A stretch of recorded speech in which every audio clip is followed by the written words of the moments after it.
Welcome back to Movie Recaps. Today I'm going to explain thriller crime movie called Girl in the Basement. The story starts with our protagonist Sarah and her father, Don, rushing Marie to the hospital because she has trouble breathing. Sarah starts panicking when Marie stops breathing. She urges Don to drive faster. When they reach the hospital, Don specifically instructs Sarah to stay quiet. In the hospital, the paramedics rush to help Marie. They give her oxygen and try to save her life, but all they get is a flat heart line on the monitor. The story goes back 20 years earlier to a seemingly idyllic family dinner scene. Sarah and her sister Amy are having dinner with their parents, Don and Irene. The mood on the table changes as Sarah's father shows his oppressive side, not allowing her to go to a party and showing his reign over the family. That night Sarah sneaks out with her boyfriend Chris. Her parents later discover her room empty and her father refers to her as a problem. At the party, Sarah has fun dancing with Chris, who later sings her a song he wrote especially for her. They express their love for each other and kiss. Sarah comes home in the morning. Don has been waiting for her all night. They fight and Sarah says that the moment she turns 18 she will leave the family for good. Sarah talks to her mother and sister about her plans to travel all around the country while working to support herself. Her dad overhears the conversation and goes to the basement, where he reveals the existence of a secret room behind a bookshelf. 3 months later Sarah graduates. In a conversation Sarah has with her mom, it is revealed that her father has been spending more time in the basement, his man cave. When Irene leaves the house, Don tricks Sarah into the basement as she helps him carry a box there. He takes her into the secret room, telling her it is a bomb shelter made by the previous owner. He locks her in the room and she screams in panic, calling for help. Unfortunately, nobody can hear her as the shelter is soundproof. Her mother, worried about her whereabouts, calls the police. On the fourth day, her father visits her and coldly explains the logistics of her captivity. From now on she will have to earn everything she gets, even the clean ventilated air. Before he leaves, Don is taking advantage of Sarah. A cop visits the family saying that she has likely left for her planned long trip across the country. Her mother does not believe that Sarah would ever leave home without saying goodbye, especially before her 18th birthday. Alone and afraid, Sarah reminisces about her nights spent with Chris as the days go by. Chris comes to the house. Don lies to him and tells him that after graduation Sarah ran away with her childhood neighbor Steve. On the 21st day of captivity in the basement, she celebrates her 18th birthday and her dad brings her a cake and a red nightgown as a gift.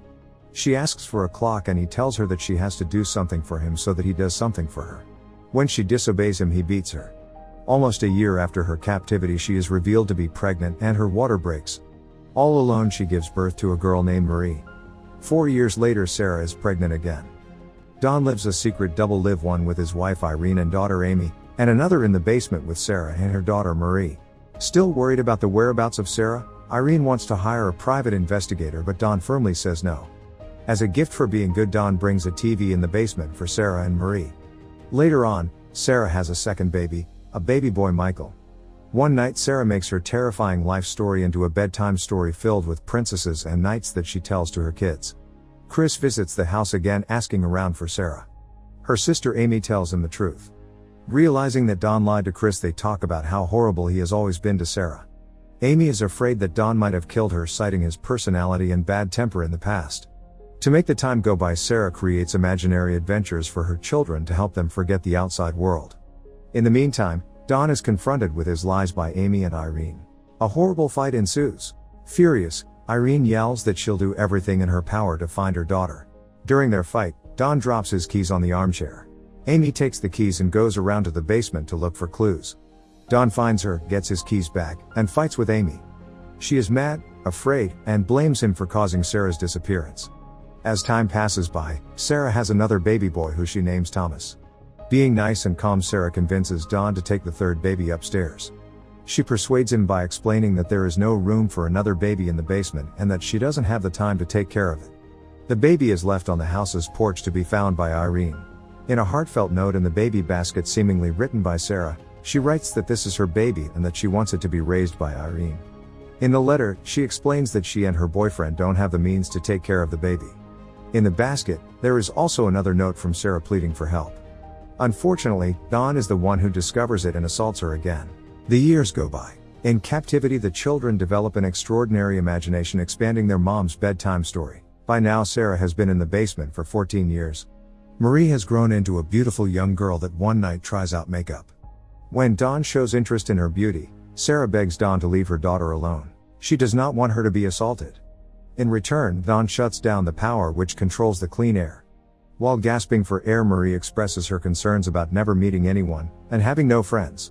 Throughout the conversation, we realize that Marie has no idea that Don is both her grandfather and father. Now grown, Thomas finds his grandmother crying in his mother's bedroom. Irene misses her daughter and talks to Thomas about how magnificent Sarah is. At the same time, in the basement, raindrops start dropping from the ceiling. Sarah climbs up to discover a damp roof. Using a spoon, she digs her way to the surface, where she flashes a distress signal. A neighbor notices it and tells Dawn about it rather than checking it out. Dawn beats Sarah, who is pregnant again. The beating causes her to lose her baby as she sobs from the pain. Sarah has a stillbirth and Dawn buries the baby in the yard. Dawn goes to the basement and complains. He also praises Thomas, who is now a strong athlete. When Marie and Michael ask when they are going to be let into the outside world, Dawn blames Sarah and her bad behavior. She is the reason they are down there, trapped. Pressured by her children's endless questions about their life, in a fit of rage, Sarah shouts and demolishes all their furniture. Exhausted, she falls to the ground, remembering her happiest moments with Chris. Her children put a blanket on her and clean up their home. They apologize to her. Emotional Sarah tells them that they're old enough to hear the true story behind their life in captivity. So far they knew that Dawn lives upstairs with their Aunt Irene to help take care of Thomas.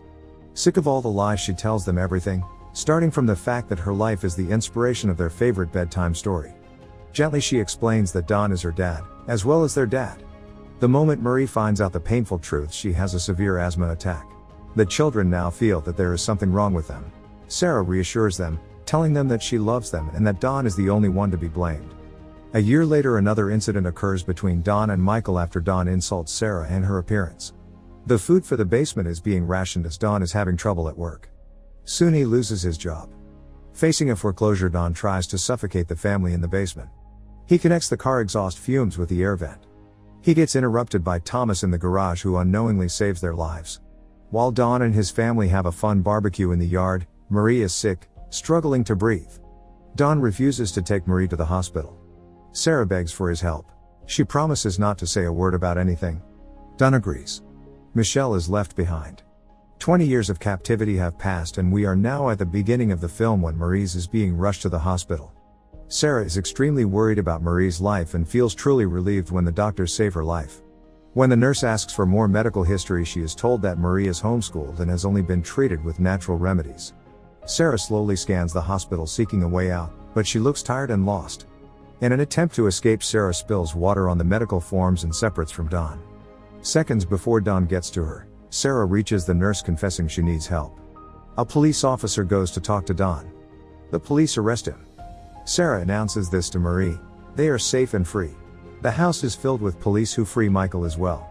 Irene and Thomas are devastated when they see Michael gasping for air as they take him out of the basement. Don sees everything from the back of the police vehicle. Later on, during a beautiful summer's day, Marie, Thomas, and Michael play in the countryside while Sarah, Irene, and Amy watch over them from the house's porch.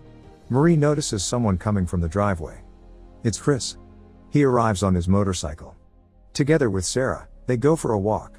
He feels sorry for not trying harder to find her, and for believing in her father's BS story. He gives her a gift, a pink motorcycle helmet he bought for her at the age of 18 when they were planning to embark on a journey. Finally happy, together they go on their long-awaited motorcycle ride. Make sure to subscribe and turn on notifications so you can watch more videos like this. Thanks for watching.